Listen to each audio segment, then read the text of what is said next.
عشان نتكلم عن الكثافة لازم أول شيء نعرف ما هي الكتلة وما هو الحجم. الكتلة هي ما يحتويه الجسم من مادة. فلنفرض أن أنا عندي كرة،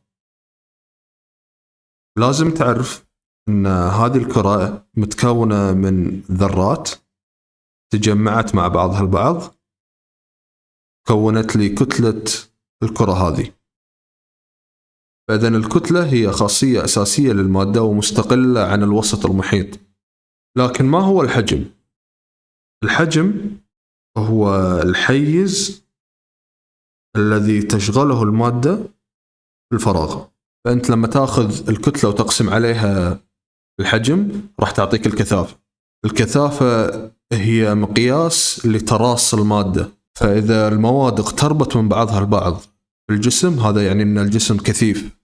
أما إذا بعدت عن بعضها البعض في الجسم هذا يعني أن الجسم أقل كثافة. الحين عشان نفهم الكثافة راح نجيب كرتين، واحدة منهم كبيرة الحجم أما الثانية صغيرة الحجم. أول شيء راح نسويه إن احنا نثبت الكتلة. فراح نفرض أن الكتلة للجسمين متساوية، على سبيل المثال كل واحدة منهم 1 كيلوغرام. الحين الخطوة اللي بعدها إن احنا راح نتخيل كل كرة عبارة عن جزيئات صغيرة. نركز أول شيء على الكرة الكبيرة. راح نلاحظ أن الجزيئات متباعدة نوعا ما، متباعدة بالنسبة حق الكرة الصغيرة. فإذن لاحظ الجزيئات بينها فراغات. فإذن هل نقول أن الجسم هذا له كثافة عالية بالنسبة للجسم الثاني ولا لا؟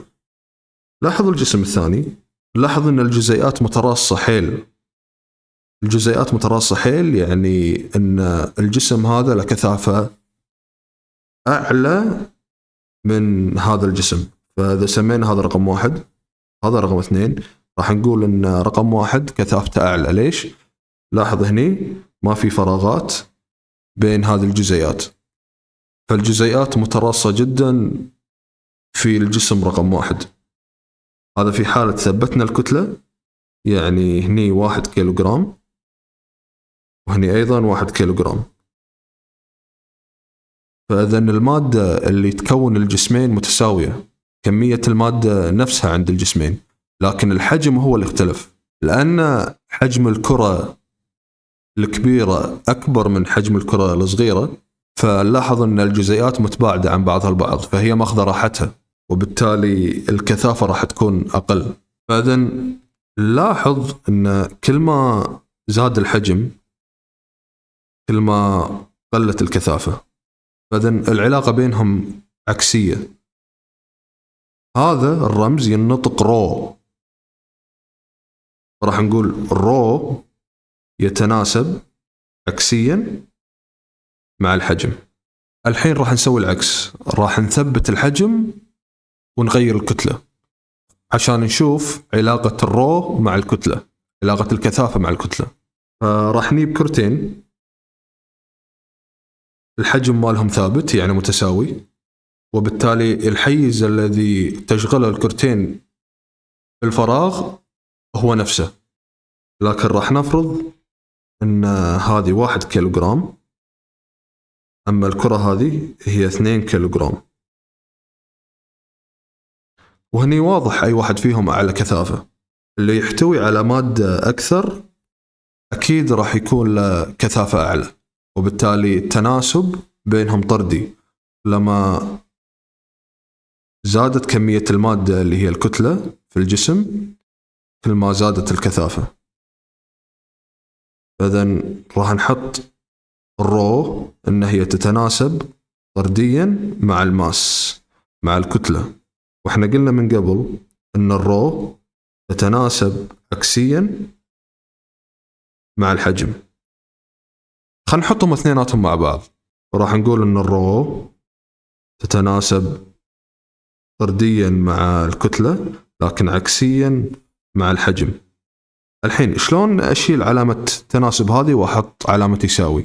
عشان تشيل علامة التناسب وتحط علامة يساوي، خذها قاعدة عندك، لازم تحط ثابت constant. فراح نحط الثابت والكسر نفس ما هو. شافوا العلماء بعدين ان قيمة الثابت هو 1، وبالتالي اخذ هذا القانون الرو الكثافة هي النسبة ما بين الكتلة الى الحجم.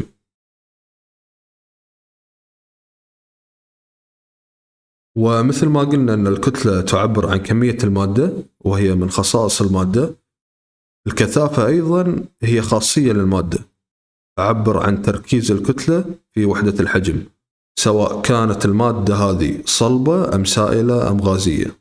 والكثافة هي خفة المواد ذات القياس نفسه، وهي مقياس لمقدار شغل الكتلة لحيز معين، أو تقدر تقول إن هي كمية المادة في وحدة الحجم. إذا تبي تعرف الوحدة الدولية للرو، راح نقول إن الرو راح نعوض الحين بوحدات الدولية للكتلة اللي هي الكيلوغرام، والوحدة الدولية للحجم اللي هي متر مكعب، وبالتالي هذه هي الوحدة الدولية للرو. شنو يعني إذا قلت لك أن الرصاص أثقل من الخشب؟ يعني أنهما متساويين في الحجم، لكن الرصاص له كتلة أكبر، وبالتالي راح نقول أن كثافة الرصاص أعلى من الخشب.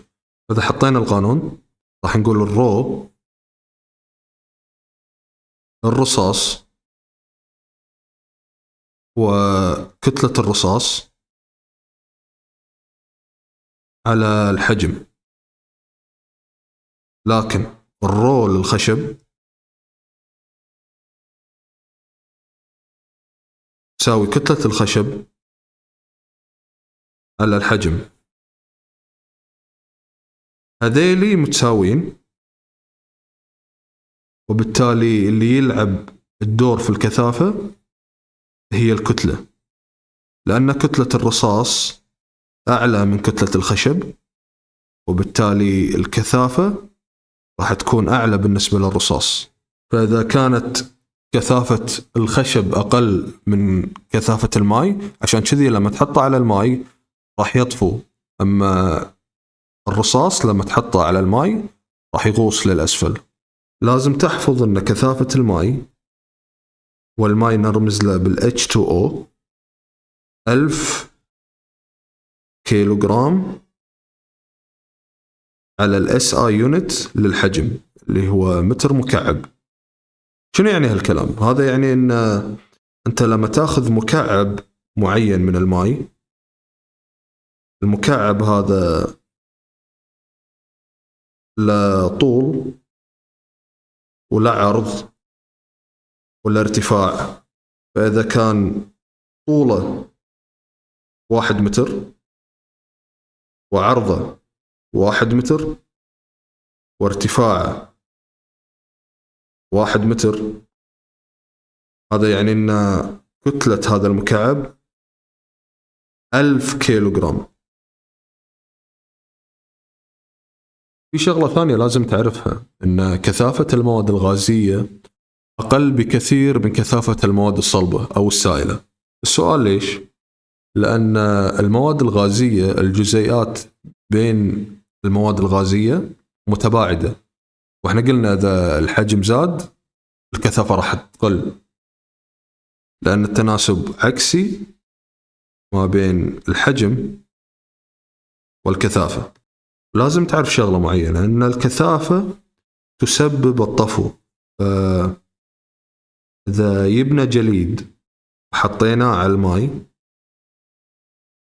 هذا الجليد راح يطفو، ما راح يغوص للأسفل، مع أن الجليد عبارة عن ماء، لكن لأن كثافته أقل من كثافة الماء لهذا السبب هو يطفو. وممكن تكون مادة واحدة لها قيم مختلفة من الكثافة، مثل الخشب.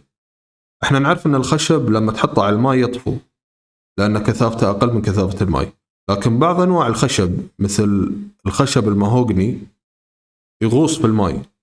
ليش؟ لأن كثافته أعلى من كثافة الماء.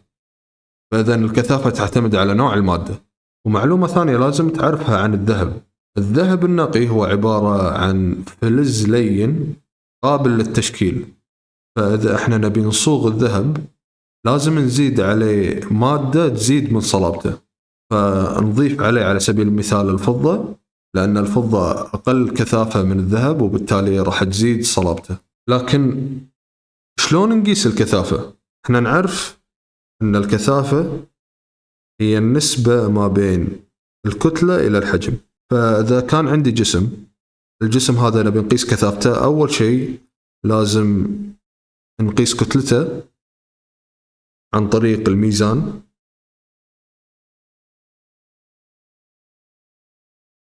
ونطلع الحجم إذا كان الجسم هذا منتظم راح نستخدم القوانين،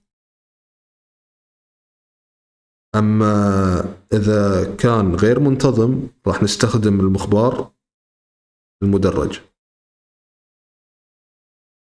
ما المقصود أن كثافة الهواء 1.2 كيلوغرام على متر مكعب؟ بسألك سؤال، هل الهواء له كتلة؟ الجواب إيه، له كتلة، لأنه يتكون من جزيئات مثل الأكسجين والنيتروجين، جزيئات ثانية. فلما ناخذ الكتلة ونقسمها على الحجم راح تعطينا كثافة الهواء. وإذا كانت الكثافة هي 1.2 كيلوغرام على متر مكعب، هذا يعني إذا أخذنا حجم 1 متر مكعب من الهواء راح تبلغ كتلته 1.2 كيلوغرام. فإذا كان عندي مكعب طوله 1 متر وعرضه 1 متر